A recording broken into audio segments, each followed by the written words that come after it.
All right guys, welcome to my mini vlog. आयो हजुर सन्चै हुनुहुन्छ र म पनि सन्चै छु। म चाहिँ खाना खाएर घरबाट निस्किए। म चाहिँ घरबाट निस्किसके नास्ता सास्ता लिएर कामतिर चल्दिएको। म चाहिँ एक्लै जाँदै छु। देख्न सक्नुहुन्छ पछाडी कति हरियो हरियो मकैहरू छन्। निबाको घर जान पर्यो बोलाउन। ल अब निबा र म जान पर्ने हुन्छ। निबाले भन्नुहुन्छ हाम्रो बारीमा काँक्रा छ। खान्छस् भन्नुभयो। ले पनि भन्दिए। ल निबाले चाहिँ टिपेर दिनुभयो। ल म चाहिँ खादै सामान लिँदै हामी चाहिँ जाँदैछौँ तीनजना कामतिर। जाँदै काम गर्ने ठाउँमा पनि पुग्यो। बसेन मात्रै भएन, अब कामतिर पनि लाग्नु पर्यो। काम गर्न चलो। काम गरेर एकदम थकित है म चाहिँ। सिमेन्ट र बालुवालाई मिसाएर यसलाई मिसाएर म चाहिँ पानी हाल्दैछु है। निसानी हालेर मसला रेडी छ। अब त्यहाँ मिलाउँदै हुनुहुन्छ। मिलाएर गाह्रो लाउँदै हुनुहुन्छ। अघि नै लाएको वाल भ्याइएर अब यहाँ लगाउनु पर्ने हुन्छ। लगाउँदै हुनुहुन्छ। तीनजनाले काम गर्दै हुनुहुन्छ भने त अङ्कलले बराङ गराउँदै हुनुहुन्छ। म चाहिँ मसला दिँदैछु। काम गर्दा गर्दा नास्ता त खानु पर्यो। नास्ता खाने कार्यक्रम हुँदैछ। अहिले चाहिँ मुखमा हालिसक्यो है।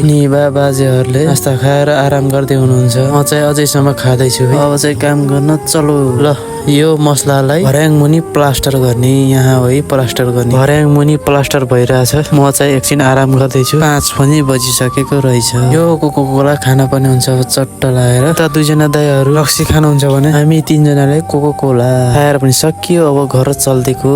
म चाहिँ घर आइसके। 5 बजे छुट्टी। घर आउँदा त 6 बज्यो। खाँदै गर्दाखेरि 6 बज्यो। ल साथीहरू धेरै दिनपछि टिकटकमा मिनी भ्लग ल्याएको छु। के कस्तो लाग्छ कमेन्ट गर्नु होला। फलो चाहिँ अवश्य गर्नु होला।